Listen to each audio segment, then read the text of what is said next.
Welcome students. आज हम chapter कर रहे हैं प्लांट ग्रोथ एंड डेवलपमेंट। तो उसमें हम टॉपिक कर रहे हैं प्लांट ग्रोथ रेगुलेटर्स। तो इसके सबसे पहले करेक्टरिस्टिक्स हैं।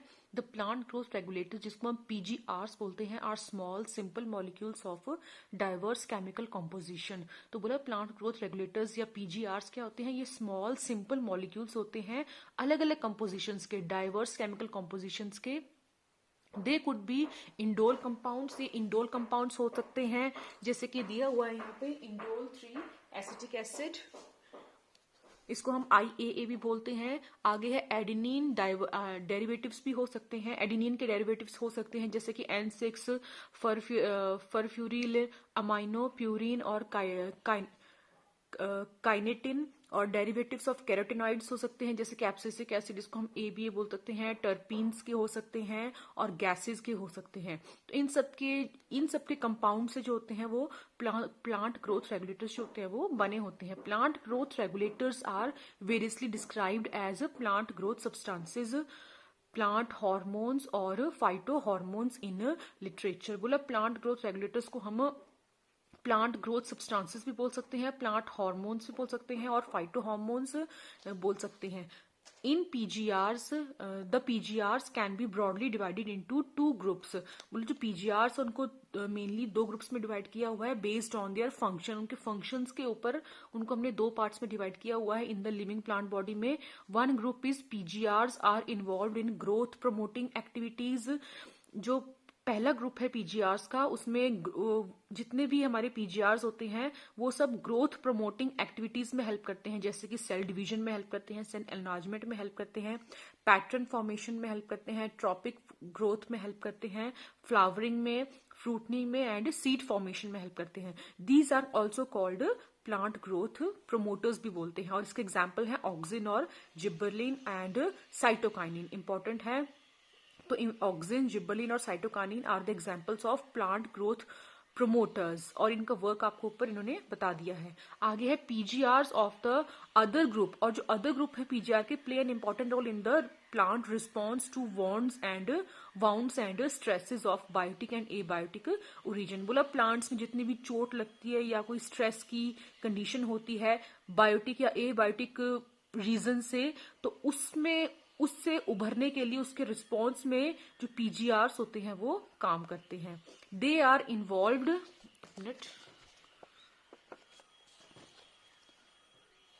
They are also involve in various growth inhibiting activities. तो इनका मेन क्या काम क्या होता है? ये ग्रोथ इनहिबिटिंग एक्टिविटीज में काम करते हैं, मतलब ग्रोथ को रोकने के लिए, जैसे कि such as dormancy and abscission. तो मेन इनका काम क्या होता है? डोरमेंसी एंड एब्सेशन का हम आगे डिटेल में पढ़ेंगे। The PGR abscisic acid belongs to this group.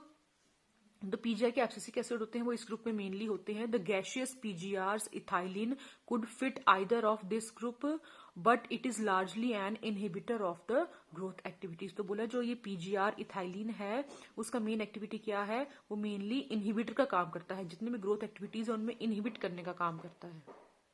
Next है the discovery of plant growth regulators. Discovery कैसे हुई प्लांट ग्रोथ रेगुलेटर्स की? Interestingly the discovery of each of the 5 major groups of PGRs have been accidental. बोला जितने भी पीजीआरस हैं, जो 5 major पीजीआरस हैं वो एक्सीडेंटली डिस्कवर हुए हैं। All this start with the observation of Charles Darwin and his son Francis Darwin। बोला ये सब कैसे स्टार्ट हुआ? जब चार्ल्स डार्विन और उनके बेटे फ्रांसिस डार्विन ने कुछ ऑब्जर्वेशन स्टार्ट की। उन्होंने क्या देखा? When they observed that the coleoptiles of the canary grass respond to unilateral illumination by growing towards the light source. उन्होंने क्या किया कि कैनरी ग्रास जो थी उसके कोलियोप्टाइल के रिस्पॉन्स देखा उन्होंने कि वो एक लाइट की जो सोर्स है वो एक ही तरफ से आ रही है, लाइट का सोर्स एक तरफ है, और जो कैनरी ग्रास का कोलियोप्टाइल है वो उसके लिए रिस्पॉन्स कर रहा है, वो उसी की तरफ को क्या कर रहा है? बेंड कर रहा है। तो after a series of experiment, उन्होंने कुछ ऐसे एक्सपेरिमेंट, सीरीज मतलब रेगुलर ये एक्सपेरिमेंट किया, इट वाज कंक्लूडेड, फिर उन्होंने कंक्लूड किया that the tip of coleoptile, जो कोलियोप्टाइल की टिप है, आज जैसे साइड देख रहे हैं ये कोलियोप्टाइल की टिप है, तो was the site of a transmittable influence. बोल वही है मेन साइट जो इन्फ्लुएंस कर रही है, जो रिस्पॉन्स कर रही है, that cause the bending of the entire coleoptile, जिससे क्या हो रहा है? पूरा का पूरा कोलियोप्टाइल जो है वो लाइट की तरफ को बेंड कर रहा है। Auxin was isolated by FW went. जो ऑक्सिन है इंपॉर्टेंट है, ये ऑक्सिन को किसने आइसोलेट किया? आइसोलेट किसने किया है? एफ डब्ल्यू वेंट ने। कहाँ से? From the tip of coleoptile of oat seedling से, ओट्स की सीडलिंग के कोलियोप्टाइल से एफ डब्ल्यू वेंट ने ऑक्सिन को आइसोलेट किया है। Very important. आगे है द बैकने, जिसको हम फुलिश सीडलिंग बोलते हैं। Disease of rice seedling was caused by a fungal pathogen Gibberella fujikuroi. बोला एक बैकने डिजीज है राइस सीडलिंग की और उसे एक फंगल पैथोजन करता है जिसका नाम है Gibberella fujikuroi. Very important. E. Kurosawa reported the appearance of symptoms of the disease in uninfected rice seedling when they were treated with sterile filtrates of the fungus। बोला एक यूरोसोवा रिपोर्ट उन्होंने देखा था कि अपीयरेंस, उन्होंने सिम्टम्स देखे थे इस डिजीज के, किसमें? अनइन्फेक्टेड को। एक राइस सीडलिंग थी वो अभी वो इन्फेक्ट नहीं था लेकिन उन्होंने सिम्टम्स देखे थे जब वो उसे ट्रीट कर रहे थे with sterile filtrate of fungus. किसी फंगस के स्टेराइल फिल्ट्रेट से वो ट्रीट कर रहे थे, उस टाइम उन्होंने इसके सिम्टम्स देखे थे। The active substances were later identified as a gibberellic acid. और उसके बाद उन्होंने क्या पाया? जो एक्टिव सब्सटेंस है जो कि ये सिम्टम्स कॉज कर रहा है उसका नाम था जिबरलिक एसिड। नेक्स्ट है हमारे पास F. Skoog and his co-workers observed that from the internodal segments of tobacco stems, the callus proliferate only if, in addition to auxin, the nutrient medium was supplemented with one of the following extracts of vascular tissues: yeast extract, coconut milk, or DNA. Skoog and Miller later identified and crystallized the cytokinase promoting active substances that they termed chitin। तो F Skoog और उनके coworkers ने क्या पाया था कि जो internodal segment हैं टोबैको स्टेम्स में, वहां से जो कैलस लिया था उन्होंने, कैलस क्या होता है? अ मास ऑफ अनडिफरेंशिएटेड सेल्स थे, वो उन्होंने लिया था। उन्होंने बाद में उनको ग्रो करवाया इन विट्रो। तो वो प्रोलिफरेट मतलब वो डिवाइड का कैसे होते हैं आगे? जब उनका जो न्यूट्रिएंट मीडियम है उसमें ऑक्सिन के अलावा और कौन से एक्सट्रैक्ट होंगे? वास्कुलर टिश्यू का एक्सट्रैक्ट होगा, या तो ईस्ट एक्सट्रैक्ट होगा, कोकोनट मिल्क होगा और डीएनए होगा। अगर ऑक्सिन के अलावा ये सब एक्सट्रैक्ट होंगे तभी जो ये कैलस है टोबैको स्टेम के इंटरनोड का, तो वो प्रोलिफरेट लगता है उन्हें, मतलब डिवाइड लगता है उन्हें। तो उसके बाद स्कूग एंड मिलर ने पाया था, लेटर उन्होंने आइडेंटिफाई किया था कि एंड उन्होंने आइडेंटिफाई और क्रिस्टलाइज किया था एक साइटोकाइनिन नाम का सब्सटेंस, प्रोमोटिंग एक्टिव सब्सटेंस। बाद में उन्होंने उसको काइटिन नाम दिया था।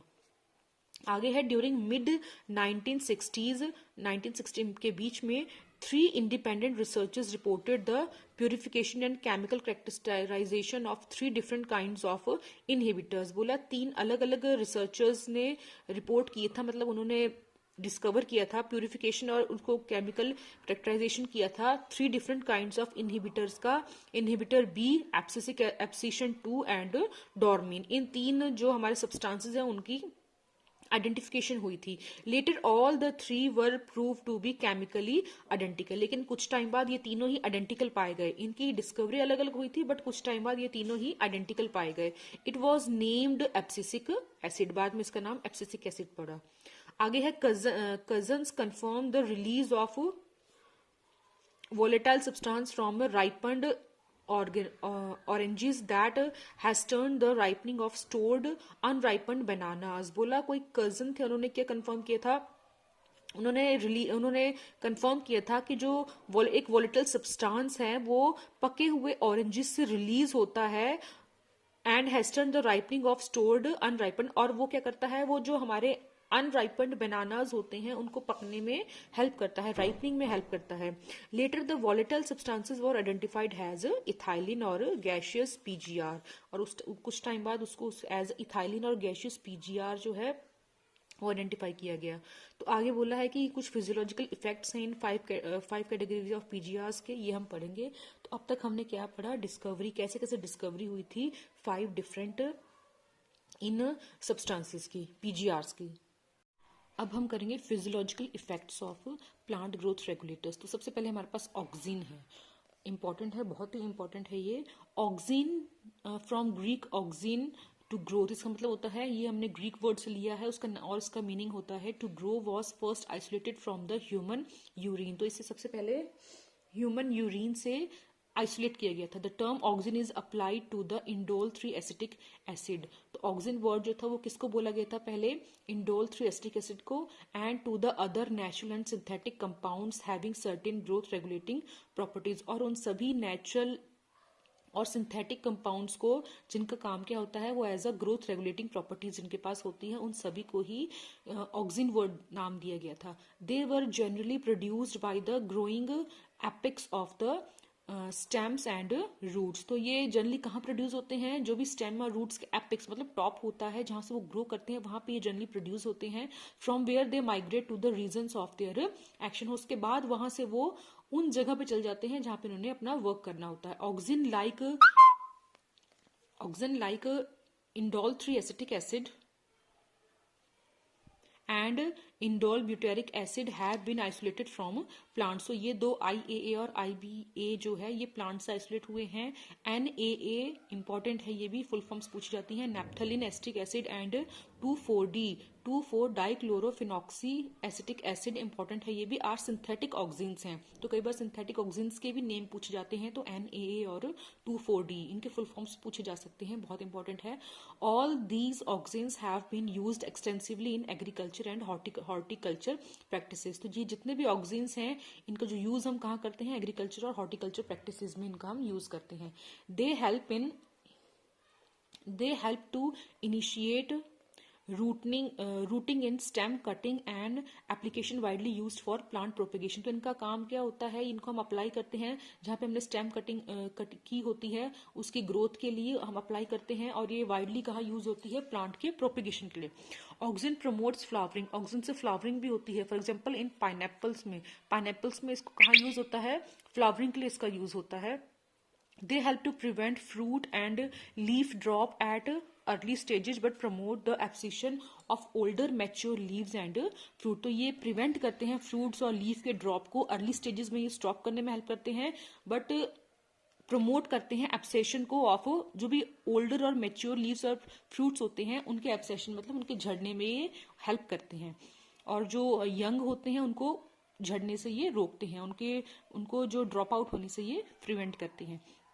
In most higher plants, the growing apical bud inhibits the growth of the lateral buds। बोला हायर प्लांट्स में क्या होता है, जो ग्रोइंग एपिकल बड होता है वो इनहिबिट करती है, जो ग्रोइंग एपिकल बड होता है वो लेटरल बड्स को ग्रो नहीं होने देती है, इसको हम एपिकल डोमिनेंस बोलते हैं। इंपॉर्टेंट है, व्हाट इज एपिकल डोमिनेंस आ सकता है। रिमूवल ऑफ शूट टिप्स, इसको हम जब हम शूट टिप को ही रिमूव कर देंगे उसको डीकैपिटेशन बोलते हैं, usually result in the growth of lateral bud. तो इससे क्या होता है, अगर हम शूट टिप को ही रिमूव कर देंगे तो उससे क्या होगा, लेटरल बड्स जो होती हैं वो इजिली ग्रो करती हैं। It is widely applied to tea plantation, तो मेनली ये टी प्लांटेशन में हेल्प करते हैं, हेज मेकिंग्स में। कैन यू मतलब झाड़ जैसे बनाने में हेल्प करते हैं। कैन यू एक्सप्लेन वाई, बोला कि आप एक्सप्लेन कर सकते हैं क्यों। Auxin is also induced parthenocarpy, for example in tomatoes. बोला ऑक्सिन जो होता है वो पार्थिनोकार्पी भी इंड्यूस करती है। पार्थिनोकार्पी क्या होता है, फ्रूट फॉर्मेशन विदाउट फर्टिलाइजेशन, मतलब इसमें सीडलेस फ्रूट तो वैसे ही प्रोड्यूस होता है बट सीडलेस फ्रूट होते हैं। फॉर एग्जाम्पल इन टोमेटोज में they are widely used as herbicides, इनको एज अ हर्बिसाइड्स भी यूज करते हैं। ऑक्सिन्स की बात हो रही है। 2,4-D widely use to kill the dicotyledonous weeds को ये किल करने में, 2,4-D जो होता है वो डाइकोटिलिडनस वीड्स को किल करने में हेल्प करता है। Does not affect mature monocotyledonous plants को, ये मैच्योर मोनोकोटिलिडनस प्लांट्स होते हैं उनको ये कोई अफेक्ट नहीं करता है। It is use to prepare weed free lawns by gardeners, ये जो गार्डनर्स होते हैं इनको वीड फ्री लॉन प्रिपेयर करने में भी हेल्प करता है। Auxin also control the xylem differentiation and help in cell division, तो ये ऑक्सिन क्या करता है, ये जाइलम की डिफरेंशिएशन को कंट्रोल करता है, मतलब उसको डिफरेंशिएट नहीं होने देता है, और also help in cell division में भी हेल्प करता है। आगे है हमारे पास जिब्बरलिन। तो देखिए जिब्बरलिन में क्या है, इंपॉर्टेंट है। Gibberellin are another kind of promotory PGR, तो ये भी एक अनदर काइंड है, जैसे ऑक्सिन है वैसे ही ये भी एक प्रमोटरी पीजीआर है। There are more than 100 gibberellin promoted from widely different organism such as fungi and higher plants, में से कम बोला कि 100 जिब्बरलिन जो है वो पाए गए हैं। They are denoted as GA1, GA2 and GA3 so on. तो ऐसे ही डिनोट किए जाते हैं। हाउएवर जिब्बरलिक एसिड जो होता है GA3 was one of the first gibberellin to be discovered and remains the most intensively studied form। तो बोला GA3 जो है वो सबसे पहले ऐसा जिब्बरलिन है जो सबसे पहले डिस्कवर हुआ था, और अभी भी काफी ज्यादा उसकी स्टडीज जो होती है इसी फॉर्म की स्टडी की जाती है। All GAs are acidic. बोले जितने भी जिब्बरलिक एसिड्स होते हैं वो एसिडिक होते हैं। इंपॉर्टेंट है, कई बार पूछ सकते हैं। They produce a wide range of physiological responses in plant. तो ये बहुत सारे प्लांट्स है फिजियोलॉजिकल रिस्पॉन्सेज में हेल्प करते हैं। Their ability to cause an increase in length of axis of is caused due to increase the length of grape stalks। बोला इसकी एबिलिटी होती है कि ये जो लेंथ होती है, एक्सिस की लेंथ होती है, उसको इंक्रीज करने में हेल्प करती है, जिससे क्या होता है जो ग्रेप्स की स्टॉक्स होती हैं वो इंक्रीज करती हैं। Gibberellin cause fruits like apples to elongate and improve its shape. तो बोला कि जो जिब्बरलिन है वो क्या करता है, फ्रूट जैसे कि एप्पल्स को इलोंगेट करने में और उनको अपनी शेप को इम्प्रूव करने में हेल्प करता है। They also delay the sinensis. वो सिनेंसिस मतलब उनकी एजिंग को भी रोकने में हेल्प करता है। Thus the fruits can be left on the tree longer so as to extend the markets period. ताकि और ये जो फ्रूट है उसकी ट्री पर भी मतलब ट्री पर वो ज्यादा लंबे समय तक टिके रहें, जिससे क्या होगा उनको मार्केट पीरियड जो होगा वो एक्सटेंड करेगा। GA3 is use to speed up the malting process in brewing industries. तो जो माल्टिंग प्रोसेस होती है ब्रूइंग इंडस्ट्रीज में उसमें GA3 भी उसको स्पीड अप करने में हेल्प करता है। आगे है sugar cane store carbohydrate as a sugar in their stem. जो शुगर केन होती है वो स्टोर करती है कार्बोहाइड्रेट्स को as a sugar in their stems. Spraying sugar cane crops with gibberellin increases the length of the stem. तो क्या होता है जो अगर हम शुगर केन की जो क्रॉप है उनके ऊपर जिब्बरलिन को स्प्रे करेंगे तो उससे क्या होगा, उनकी स्टेम की जो लेंथ होगी वो इंक्रीज होगी, thus increasing the yield by as much as 20 ton per acre. तो बोला इससे क्या होगा जो उसकी यील्ड इंक्रीज होगी 20 टन्स पर एकड़ के हिसाब से। Spraying juvenile conifers with GAs hastens the maturity period. बोला अगर स्प्रे करेंगे जुवेनाइल पीरियड में कॉनिफर्स के ऊपर तो GAs क्या करते हैं, उनके मैच्योरिटी पीरियड को जो क्या करते हैं वो इंक्रीज करते हैं, thus leading to the easily seed production. जिससे क्या होता है सीड प्रोडक्शन जो होता है वो इजी हो जाता है। Gibberellin also promotes bolting in beet. Bolting क्या होता है, internode elongation just prior to the flowering से पहले क्या होता है इंटरनोड की इलोंगेशन हो जाना। Cabbages and many plants with rosettes habitat, जिनके रोजेट हैबिटेट होते हैं उनमें ये इंटरनोड की इलोंगेशन में हेल्प करते हैं। कौन, जिब्बरलिन। आगे है हमारे पास साइटोकाइनिन। ये हमारे पास थर्ड PGRs है, प्लांट ग्रोथ रेगुलेटर्स हैं। Cytokinin have specific effect on cytokinesis. बोला जो साइटोकाइनिन है उसका बहुत एक स्पेसिफिक इफेक्ट होता है साइटोकाइनीज में। एंड वर साइटोकाइनेसिस प्रोसेस है and were discovered as kinetin, और इसको एज अ काइनेटीन डिस्कवर किया गया था from the autoclaved herring sperm DNA। Autoclave herring sperm DNA से इसको किया गया था डिस्कवर। काइनेटिन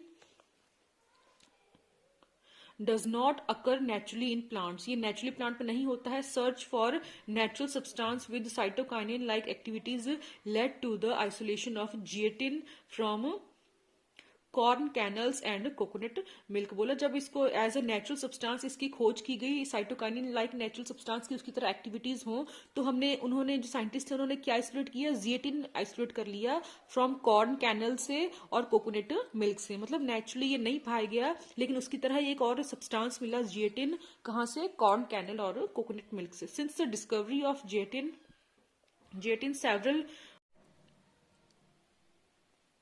आगे है since the discovery of zeatin the several naturally occurring cytokinin and some synthetic compound with the cell division promoting activity have been identify. बोला जैसे ही discovery हुई जिएटिन की उसके साथ बहुत सारे सेवरल नेचुरली अकरिंग साइटोकाइनिन भी प्रोड्यूस हुए, डिस्कवर हुए, और कुछ सम सिंथेटिक कंपाउंड्स भी हुए discover with the cell division promoting जिनका काम क्या था, सेल डिवीजन करना। उनका सेल डिवीजन करने की जो प्रमोटिंग एक्टिविटी थी वो थी आइडेंटिफाई हुए। Natural cytokinin are synthesized in the region where rapid cell division occur. बोला जो नेचुरल साइटोकाइनिन होता है वो कहाँ सिंथेसाइज होता है, जहां पे रैपिड सेल डिवीजन होता है। फॉर एग्जांपल रूट एपेक्स में, डेवलपिंग शूट्स में, शूट बर्ड्स में, डेवलपिंग शूट बर्ड्स में और यंग फ्रूट्स में जो होता है साइटोकाइनिन पाया जाता है।